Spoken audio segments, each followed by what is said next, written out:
जीवन की रोटी, मत्ती रचित सुसमाचार अध्याय 23। तब यीशु ने भीड़ से और अपने चेलों से कहा, शास्त्री और फरीसी मूसा की गद्दी पर बैठे हैं, इसलिए वे तुमसे जो कहे वह करना और मानना, परंतु उनके से काम मत करना, क्योंकि वे कहते तो है पर करते नहीं।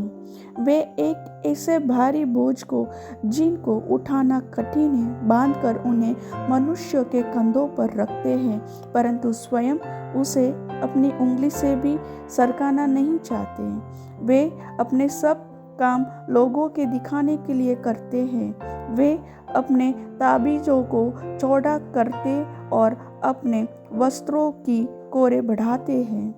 भोज में मुख्य मुख्य स्थान और सभा में मुख्य मुख्य आसन, बाजारों में नमस्कार, मनुष्य में रब्बी कहलाना उन्हें भाता है, परंतु तुम रब्बी न कहलाना, क्योंकि तुम्हारा एक ही गुरु है और तुम सब भाई हो। पृथ्वी पर किसी को अपना पिता न कहना, क्योंकि तुम्हारा एक ही पिता है जो स्वर्ग में है, और स्वामी भी न कहलाना कि तुम्हारा एक ही स्वामी है, अर्थात मसीह। जो तुम में बड़ा हो वह तुम्हारा सेवक बने। जो कोई अपने आप को बड़ा बनाएगा वह छोटा किया जाएगा, और जो कोई अपने आप को छोटा बनाएगा वह बड़ा किया जाएगा। हे कपटी शास्त्रियों और फरीसियों, तुम पर हाय! तुम मनुष्य के लिए स्वर्ग के राज्य का द्वार बंद करते हो, न तो स्वयं ही उसमें प्रवेश करते हो और न उसमें प्रवेश करने वालों को प्रवेश करने देते हो। हे कपटी शास्त्रियों और फरीसियों, तुम पर हाय! तुम विधवाओं के घरों को खा जाते हो, दिखाने के लिए बड़ी देर तक प्रार्थना करते रहते हो, इसलिए तुम्हें अधिक दंड मिलेगा। हे कपटी शास्त्रियों और फरीसियों, तुम पर हाय! तुम एक जन को अपने मत में लाने के लिए सारे जल और थल में फिरते हो, और जब वह मत में आ जाता है तो उसे अपने से दूना नारकीय बना देते हो। हे अंधे अगुवो, तुम पर हाय! जो कहते हो कि यदि कोई मंदिर की शपथ खाए तो कुछ नहीं, परंतु यदि कोई मंदिर के सोने की सौगंध खाए तो उससे बंध जाएगा। हे मूर्खों और अंधों, कौन बड़ा है, सोना या वह मंदिर जिससे सोना पवित्र होता है?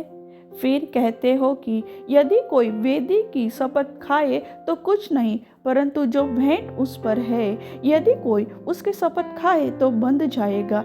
हे अंधों, कौन बड़ा है, भेंट या वेदी जिससे भेंट पवित्र होती है?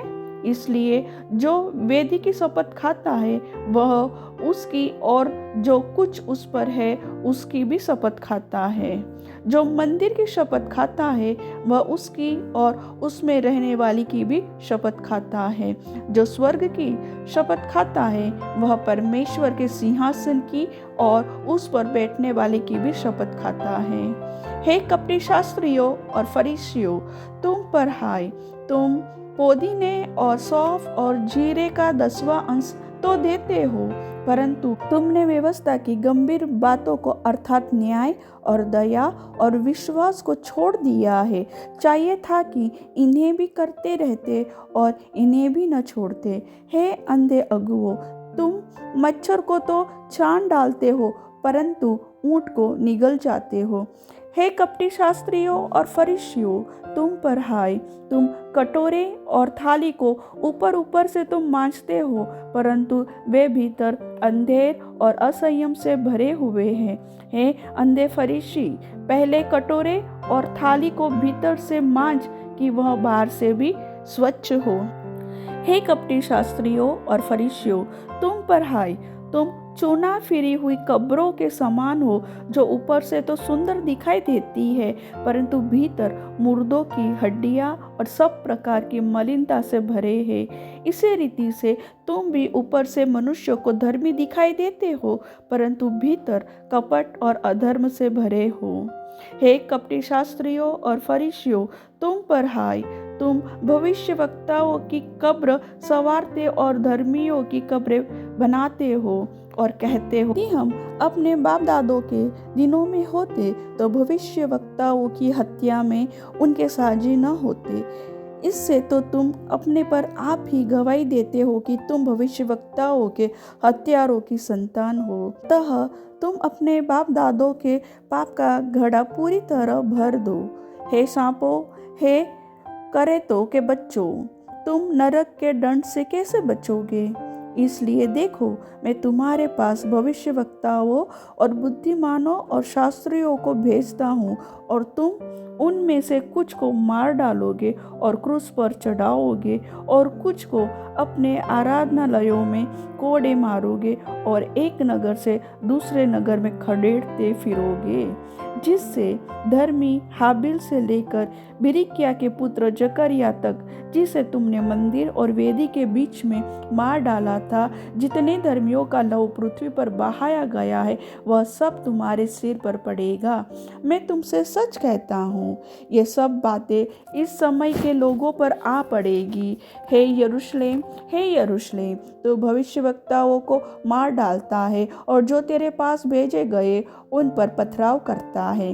कितनी ही बार मैंने चाहा कि जैसे मुर्गी अपने बच्चों को अपने पंखों के नीचे इकट्ठा करती है, वैसे ही मैं भी तेरे बालकों को इकट्ठा कर लूं, परंतु तुमने न चाहा। देखो, तुम्हारा घर तुम्हारे लिए उजाड़ छोड़ा जाता है, क्योंकि मैं तुमसे कहता हूँ कि अब से जब तक तुम न कहोगे धन्य है वह जो प्रभु के नाम से आता है, तब तक तुम मुझे फिर कभी न देखोगे। परमेश्वर वचन के सुनने वाले सभी भाई बहनों को आशीष दे। आमीन।